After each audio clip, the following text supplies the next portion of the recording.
Nos deux premiers sujets ce soir, ce sera le Mali. On va parler donc de la situation dans ce pays. La transition est un peu grippée. Le président et le premier ministre de la transition sont visiblement déposés. On peut le dire comme ça. Et quelle va être la réaction de l'Union africaine? Nous serons ensuite du côté du Tchad, au Tchad, où un observatoire de la société civile veut avoir à l'œil le Conseil militaire de transition. Et le Togo, on parlera des états généraux du franc CFA et de l'éco.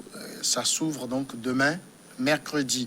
Ce sera donc avec le plateau de mardi, Dimas Tikodo, forum de la semaine. Bonsoir Dimas. Bonsoir Samuel, bonsoir à toutes celles et tous ceux qui nous suivent de près et de loin.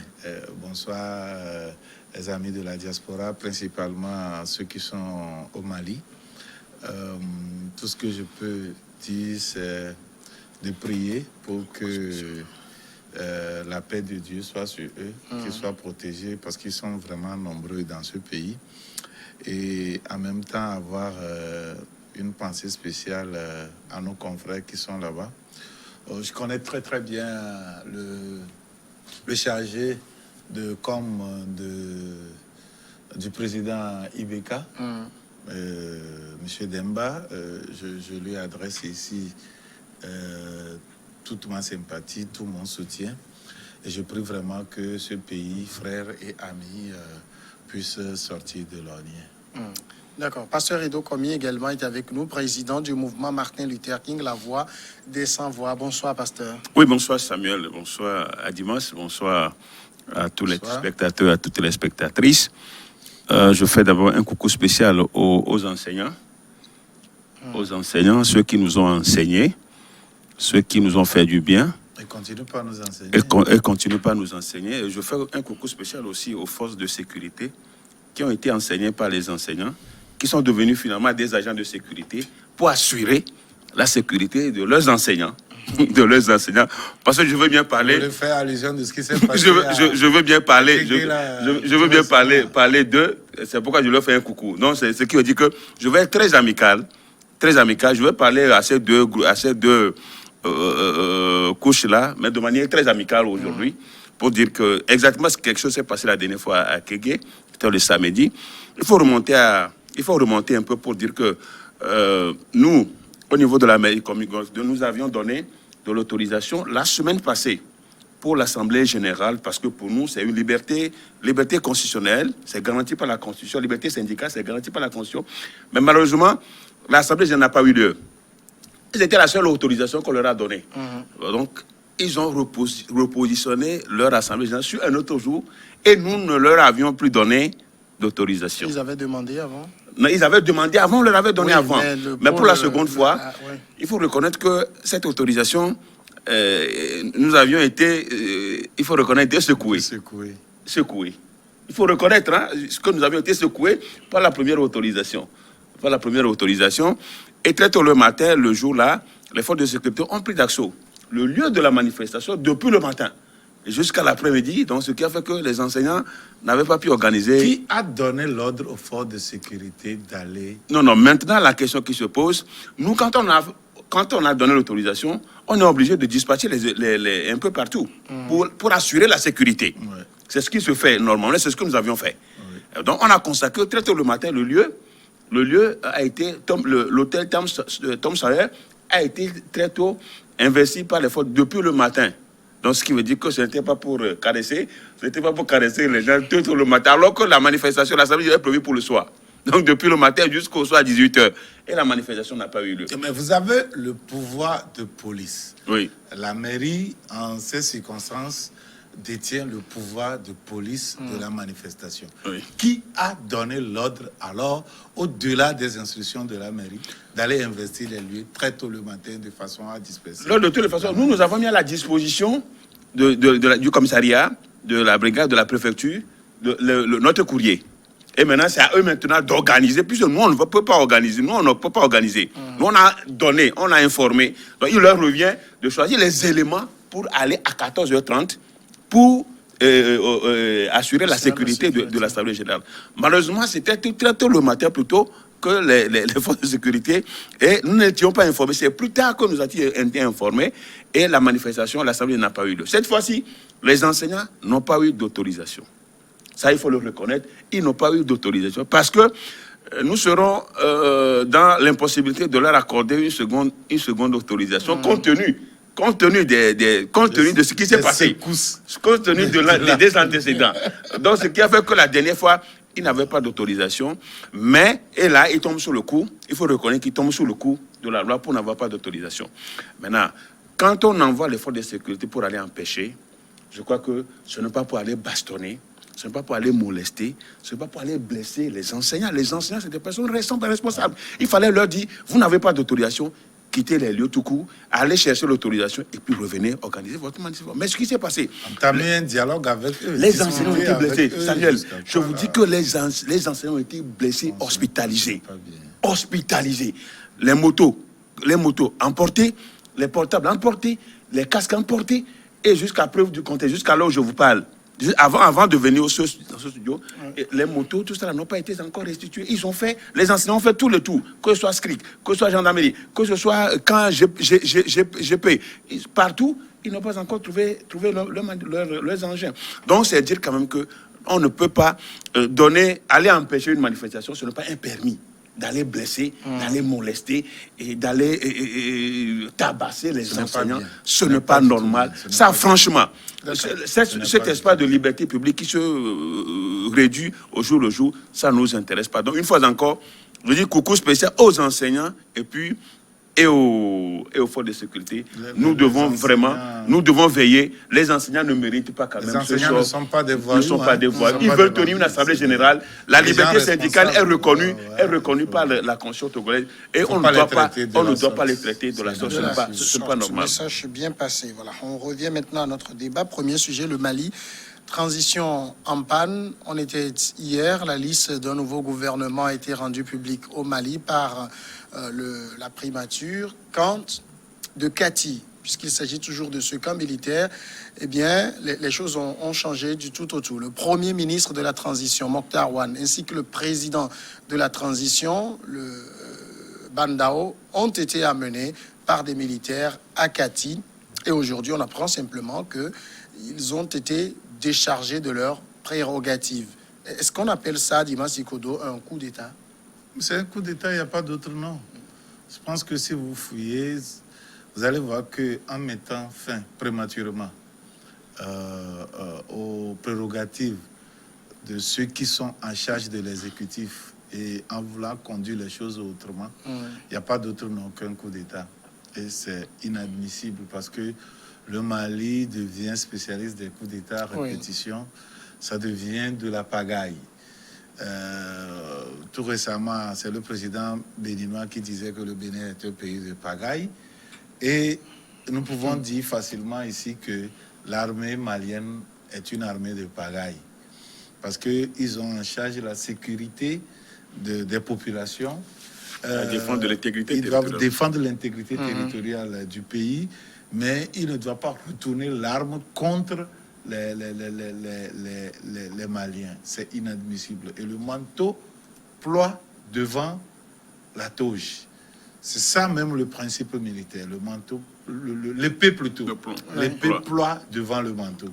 C'est comme ça. L'épée ploie devant le manteau. Ce qui veut dire que le militaire se soumet aux politiques. Et donc, on ne peut pas dire que c'est parce qu'on n'est pas consulté pour la mise sur pied d'une formation gouvernementale qu'on peut se permettre de démettre et le président de la transition et le Premier ministre. C'est inadmissible. Et donc, je pense que c'est la complaisance de la communauté internationale par rapport au récent coup d'État dont a été victime IBK, qui entraîne toutes ces pagailles-là. Et je pense que la communauté internationale doit être ferme à prendre des sanctions ciblées de façon à ce que cet Assimi Goïta et compagnie puisse être vraiment ramené à la sagesse. Alors, Assimi Goïta, toujours lui, il montre en fait véritablement que c'est lui l'homme fort du pays. Puisque je ne sais pas, il dit que le président et le premier ministre ont violé la charte de la transition. Mais je ne sais pas s'il est jamais écrit quelque part dans cette charte que le vice-président a des prérogatives pour démettre le président et le premier ministre. En cas de violation de la... Samuel, c'est le monde en l'envers au Mali finalement. Nous étions sur ce plateau, nous avions salué d'une manière, parce que compte tenu du désordre qui régnait, nous sommes dit que les militaires... Moi, je n'ai pas salué. Hein. Les militaires avaient été dans l'obligation de pouvoir remettre de l'ordre et laisser le pouvoir aux civils. Mais aujourd'hui, tout porte à croire que que vous êtes trompé. Les militaires, ces militaires, permettez-moi le terme, sont des fauteurs de troubles au Mali.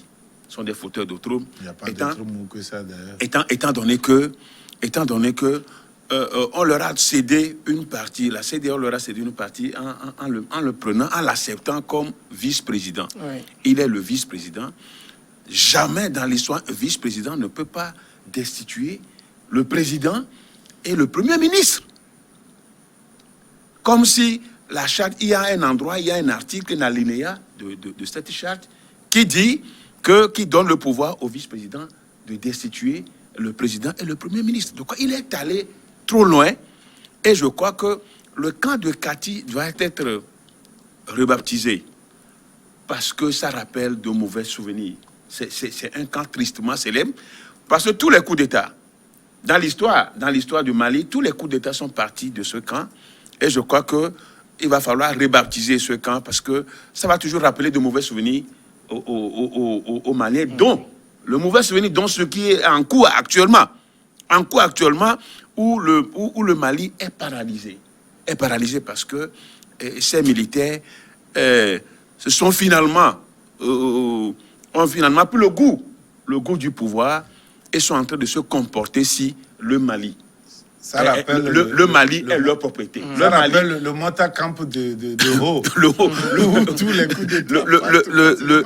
Comme si le Mali est leur propriété. Mais ils ont fait un coup d'État. Le coup d'État, c'est pour l'intérêt, ça doit être pour l'intérêt national. Mais ils ont prouvé, jusqu'à preuve du contraire hier, que c'est leur intérêt national. Un gouvernement dont 2 de leurs membres ont été remerciés et remplacés par d'autres généraux.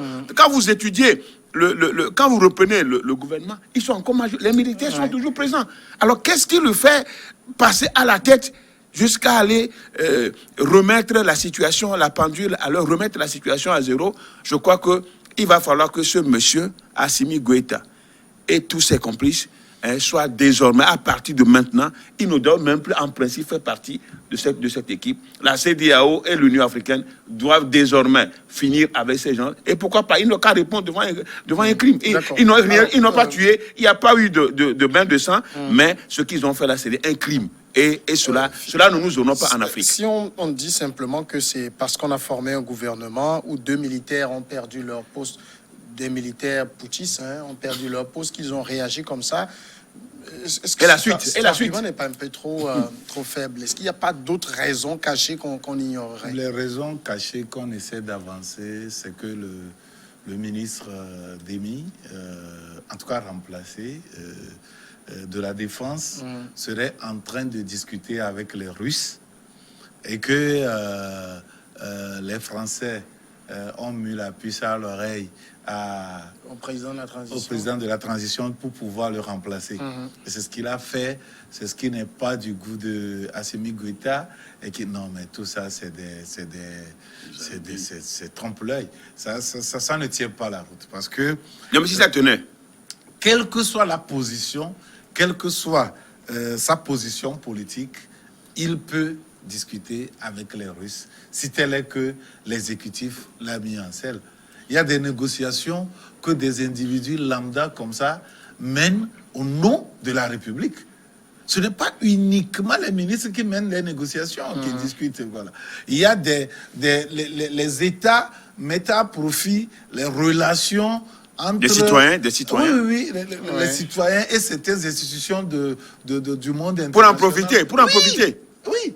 Donc, on n'a pas besoin obligatoirement d'être ministre de la Défense pour pouvoir mener des négociations avec les Russes.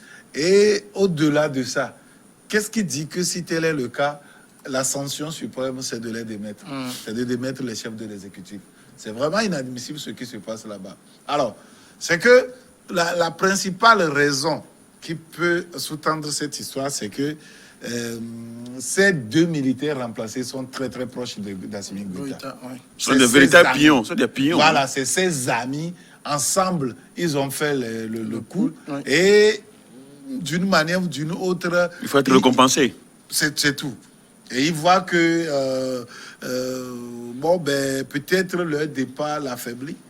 Ou d'une manière ou d'une autre, ils tiennent en laisse le vice-président. Et donc, il est obligé de réagir comme cela pour pouvoir les satisfaire. Je dis, c'est inadmissible. Vous savez, quand on est dans la vie et quand on voit la justice de ses idées, on ne cherche pas toujours à dire qu'on a raison. Ce n'est pas là l'objectif si on veut être dans la ligne droite de la sagesse. Mais le problème, c'est qu'il faut toujours rappeler cela. Il faut toujours dire qu'on avait averti de cette histoire-là. Parce que la tournure que ça prend maintenant, ça ne peut pas nous étonner. Ce qui est mal est mal. On ne peut pas prendre le mal pour corriger le bien. On ne peut pas dire qu'il y a des institutions démocratiquement mises en place et qui ont des faiblesses à des endroits. Et donc, on peut facilement prendre les armes pour pouvoir les redresser. En tout cas, les déguerpir pour pouvoir mettre sur pied d'autres instances pour pouvoir conduire le pays. Ce n'est pas admissible. C'est vraiment inadmissible. Alors, et donc, je pense que, voilà, qui a bu boira, on les a laissés faire. Ils ont pris goût. Ils ont pris goût. Simplement, Pasteur Edo, 1 minute de pause et on revient continuer.